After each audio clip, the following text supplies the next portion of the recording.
Você está ouvindo Entre Lírios e Vales, por Elfrida Kramer.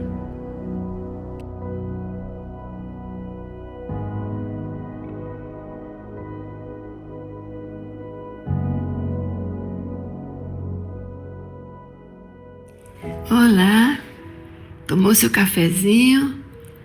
Nós estamos aqui retornando para o nosso bate-papo e cada dia eu me alegro mais com a sua assiduidade, com a sua forma de interagir. E eu agradeço aqueles que estão interagindo, compartilhando, curtindo, e assim nós vamos tocando para frente na única intenção de revelar para vocês o quanto Deus tem dirigido a minha vida e o quanto Ele deseja dirigir a sua.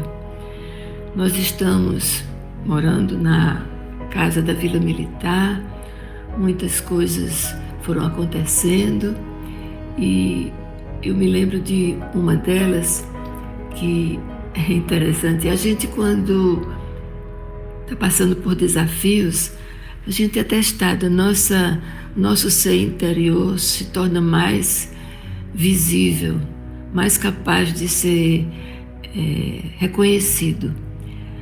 Eu tive um tempo, mesmo morando ali na Vila Militar, que eu estive um tempo muito difícil. Foi uma depressão muito grande, que naquela época eu chamava de exaustão. Exaustão dos problemas emocionais que eu vivia no relacionamento com a mamãe, exaustão nas diversas tarefas e atribuições que eu tinha, que eu precisava realizar, exaustão da vida. E isso culminava com a depressão. Eu ficava sem forças, chorava o tempo todo, ficava acamada. Eu me lembro que uma vez, morando nessa casa, eu nunca ia a médico porque eu não tinha naquela época plano de saúde e não tinha sido muito bem sucedida com as consultas anteriores que eu tinha feito. Algumas pessoas então começaram a insistir que eu devia fazer exames ginecológicos que eu não costumava fazer e eu consegui marcar um exame no hospital público com uma médica que me tinha indicado como uma pessoa muito boa. Como eu estava muito fraca, não tinha quase forças para ficar em pé, eu pedi ao meu marido para ir cedo, porque tinha que marcar a vaga muito cedo. E ele fez isso dizendo que eu não podia ir pessoalmente, que eu estava muito fraca, não podia ficar muito tempo em pé, essas coisas. Ele fez lá, marcou a consulta e eu fui na hora certa. Chegando lá, o meu marido com esse jeitinho dele bem espontâneo, e aí eu passei a conhecer um pouco melhor os homens, porque a minha relação com homens era muito pequena. Eu conheci meu pai e com ele convivi durante 10 anos somente, e ele morreu. Depois disso eu não tive mais relacionamento com outras pessoas assim. Eu estudava no colégio onde só havia mulheres. O primeiro homem que eu conheci realmente, que eu me relacionei assim, foi com ele, com meu marido. Com ele eu namorei o primeiro, com ele eu me casei. E com ele eu passei os primeiros sustos de ver como era o jeito dos homens agirem e reagirem. Na verdade, eles também têm os mesmos sustos com as mulheres. Nós somos feitos por Deus de maneiras diferentes. E muitas vezes nós nos debatemos por causa desse jeito diferente. Nesse dia que ele foi marcar a consulta para mim, eu estava em pé porque não tinha um lugar para me sentar, e ele disse para mim: procure se sentar, com uma voz, aquela voz de trovão, achando ele que estava falando muito baixinho, muito sutilmente para mim. Procure se sentar porque eu disse aqui que você não estava conseguindo ficar em pé. Eu fiquei assim porque eu não tinha onde me sentar. Na hora que eu fui chamada, a médica me colocou naquela posição de fazer o exame, de recolher material, aquela posição tão constrangedora, e naquele momento ela resolveu me dar um carão assim bem forte, achando que eu tinha tido uma atitude de aproveitamento da situação. E ela começou a falar zangada porque eu tinha falado que precisaria dessa prioridade, que meu marido viesse, porque eu não tinha condições, e ela falou muito chateada, muito zangada. Eu que estava numa depressão e que estava ali só porque, em atenção a que precisaria fazer alguns exames, eu caí num choro profundo. E eu chorava, tanto que não conseguia me conter. E isso aconteceu até o final da consulta. Então eu saí pela sala de espera com aquele choro convulsivo.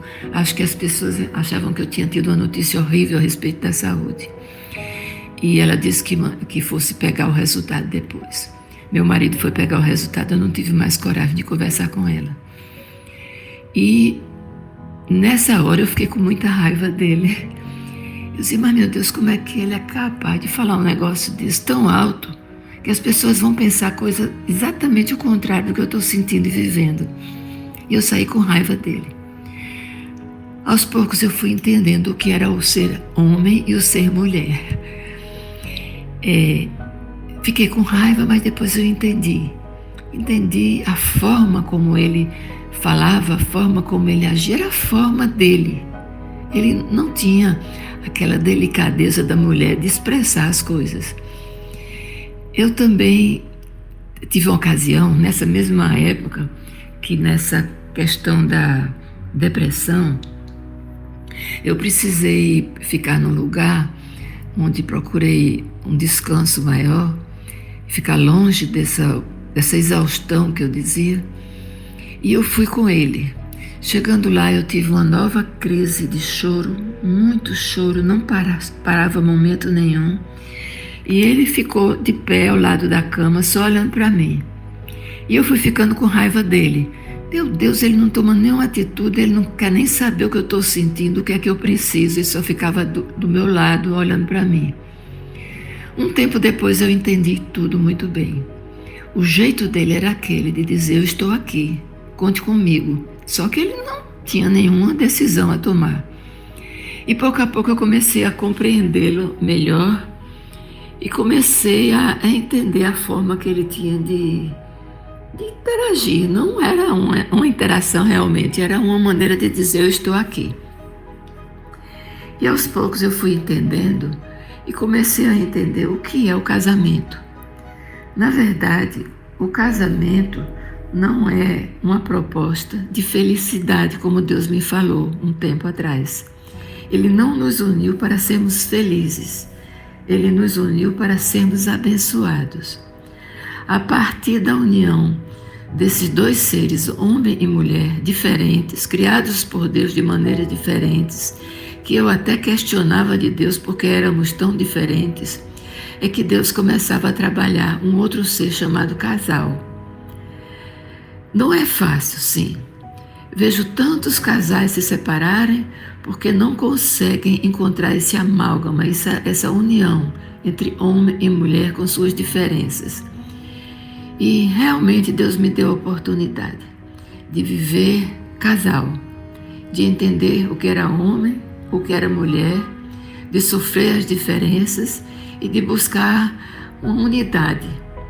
Foi realmente um desafio. Sei que é um desafio para cada casal hoje, que não entende o seu cônjuge, mas é um desafio que nos leva a crescer muito na identidade como casal.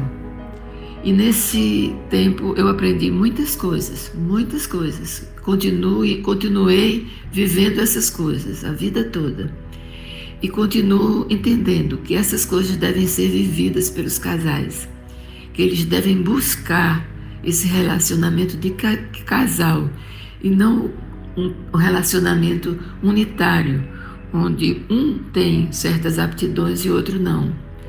E nessa busca eu vi mais uma vez a presença de Deus na nossa vida, ensinando, orientando e nos ajudando a formar essa nova identidade de casal. E nós podemos até o final da nossa vida dizer: toda glória seja dada a Deus, a Ele, o único Senhor e Deus. A Ele nós glorificamos todos os dias da nossa vida, pelos séculos dos séculos. Amém.